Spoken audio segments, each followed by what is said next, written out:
Hello बच्चों, good morning. मैं Rajeev Chaudhary, health and physical education teacher, Kendriya Vidyalaya सिखलाइन Meerut. बच्चों, जैसे मैंने आपकी लास्ट क्लास में आपको कुछ गेम्स एंड स्पोर्ट्स के पीरियड में खो खो गेम लिया था और उसके कुछ बेसिक रूल आपको बताए थे। आज इस क्लास में हम आपको कुछ बेसिक रूल के अलावा बेसिक फंडामेंटल स्किल पे बात करेंगे। पहले रूल हो गए, आज हम स्किल पे बात करेंगे।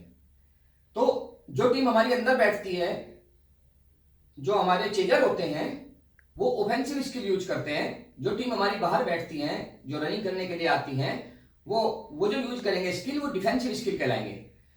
तो आज हम कुछ only two basic offensive skill पे बात करेंगे। तो बच्चों, जब तक आपके ये बेसिक फंडामेंटल स्किल क्लियर नहीं होंगे, जब तक आप ये मूलभूत कौशल पे महारत हासिल नहीं करेंगे, तब तक आप अच्छे खिलाड़ी नहीं बन सकते।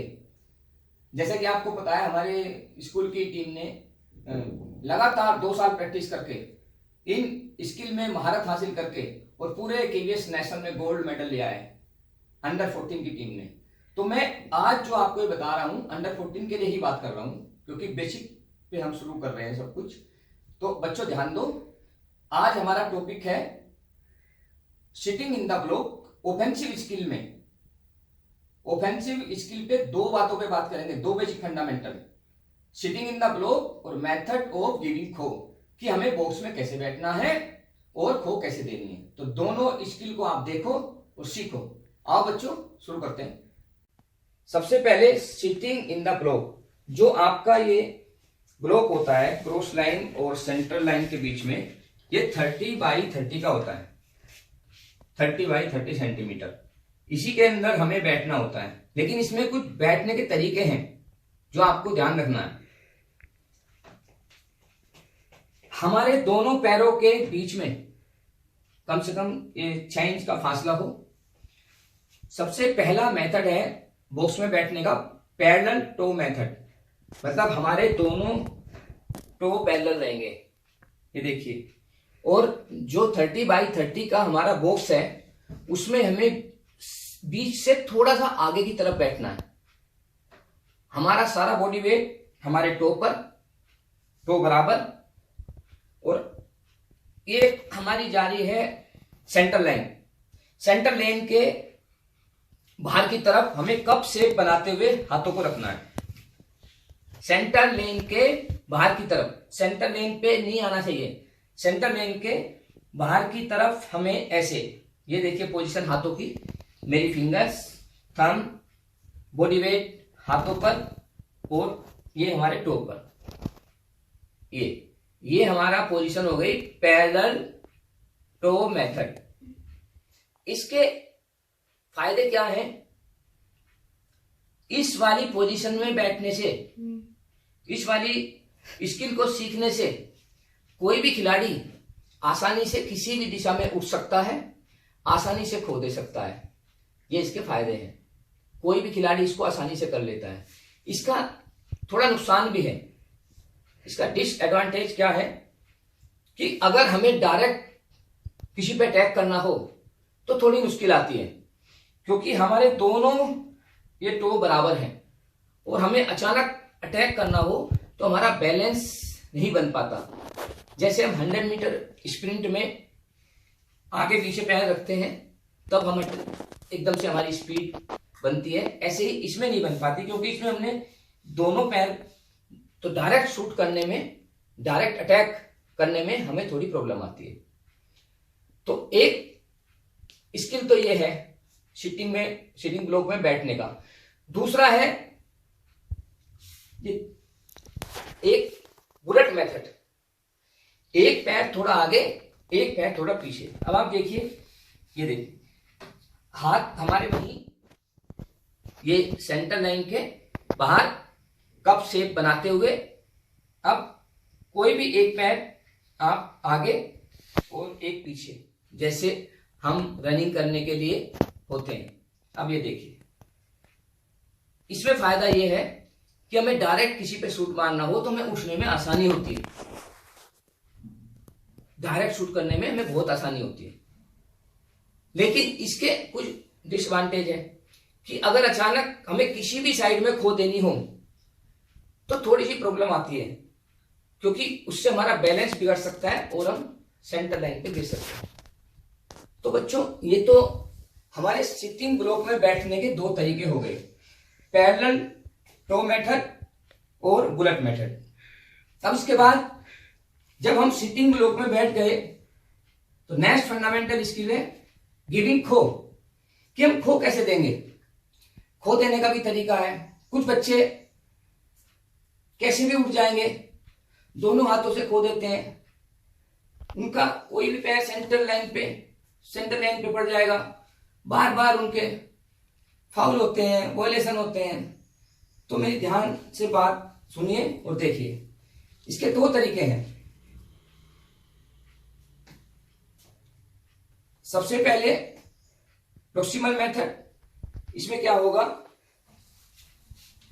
आप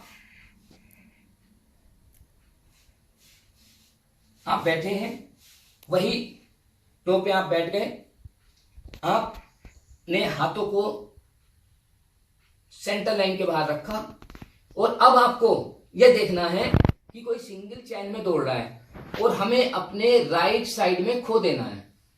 तो इस वाले मेथड में आपको अपना ये राइट फुट ही निकालना है। हमें ध्यान रखना है बच्चों, हाथ तो हमेशा हमारा जिधर हमें जाना है उसी हाथ से खो देंगे, उसी हाथ से, क्योंकि ये नजदीक होता है।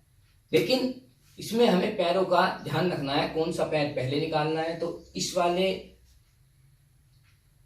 मेथड में, इस वाले खो देने के तरीके में, प्रोक्सिकल मेथड, इसमें हमें राइट फुट पहले निकालना है, ये देखिए।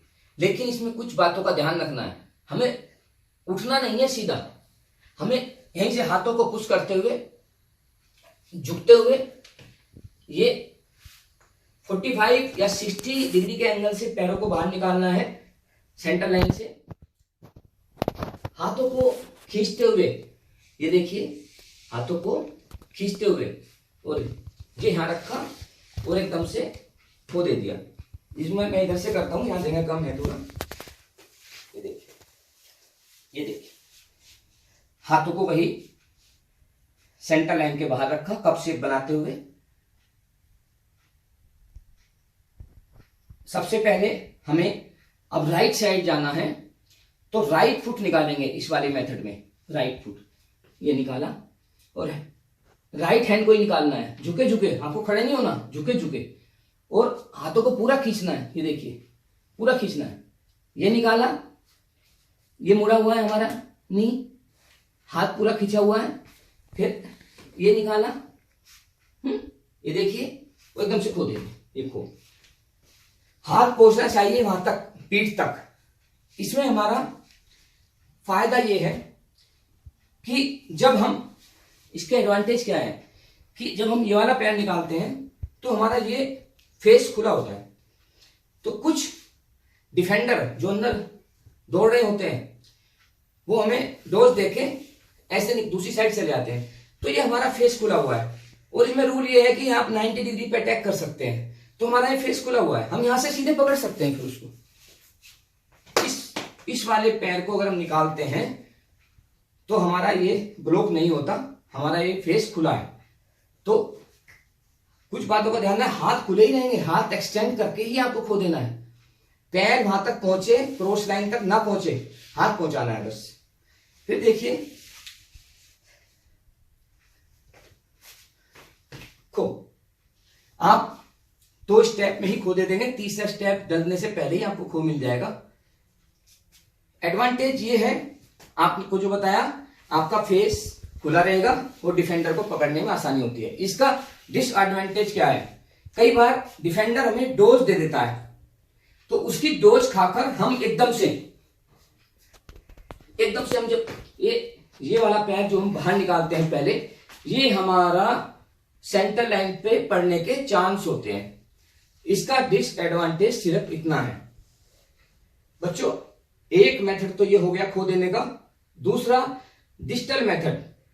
डिजिटल मेथड में हम वैसे ही बैठेंगे, बैठने का तरीका तो आपको बताया था, दोनों तरीके कैसे भी बैठ सकते हो। खो देने का तरीका बता रहे हैं कि हम ऐसे तो बैठ गए, आपके एक कप शेप बनाते हुए क्रॉस सेंटर लाइन से बाहर आपके हाथ भी आ गए। अब आपको क्या करना है, इसमें ध्यान रखना है, अगर हमें अब राइट साइड ही जाना है तो इसमें हम पैर अपोजिट निकालेंगे। फिर देखिए बच्चों, अपोजिट पैर ये निकाल, ये वाला निकाल, ये निकाला और ये खो। इसका एडवांटेज बच्चों ये है, फिर पहले एक बार और देख लीजिए आप, ये पोजीशन झुके झुके हाथों को एक्सटेंड करते हुए, ऊपर नहीं खड़े होंगे, झुके झुके अपोजिट फुट निकाला, पहले हाथों को पूरा एक्सटेंड किया। तो ये इसमें हमारा एडवांटेज ये है कि जो डिफेंडर हमारे सामने है तो वो हमसे उसे चैन में ले आते हैं। हम जब ये पैर निकालते हैं तो उसको लगता है कि ये हमारी तरफ पकड़ने के लिए आ रहा है, तो वो चैन में आता है। हम उसे चैन में लाने के लिए मजबूर करते हैं। तो चैन में जब लाएंगे तो हमारे पास स्किल होंगे पोल पे पकड़ने के लिए बहुत सारे, तो ये उसका फायदा है, क्योंकि हम ऐसे करके एकदम से हाथ को दे देंगे ऐसे। इसका डिसएडवांटेज क्या है, अगर हम इसका नुकसान देखो क्या है, अगर हमने ये देखिए, अब हम पहले ये वाला पैर निकालते हैं तो हमारा ये पैर निकलते ही हमारा बॉडी का मूवमेंट सारा इधर को हो गया, इस साइड को हो गया, हमारे शोल्डर की डायरेक्शन ब्लॉक हो गई, हम फिर ऐसे नहीं आ सकते। तो ये अब यहां से 90 डिग्री हम ऐसे ही मार सकते हैं, अब हम ऐसे नहीं आ सकते। तो डिफेंडर को ये फायदा है, वो थोड़ा सा भी डोज देकर दूसरी अपोजिट साइड निकल जाता है, जिससे वो उसको टाइम मिल जाएगा पूरा दौड़ने में, और हम खो दे के फिर वापस आएंगे। तो दोनों आप खो देने के तरीकों को ध्यान से देखिए और सीखिए। सिटिंग ब्लॉक में कैसे बैठते हैं वो आपको बता दिया दोनों तरीके, और खो देने के दोनों तरीके कौन से हैं वो आपको बता दिए। आप दोनों तरीकों पे ध्यान देंगे और सीखेंगे। नेक्स्ट क्लास में नेक्स्ट बेसिक फंडामेंटल स्किल पे बात करेंगे। Thank you.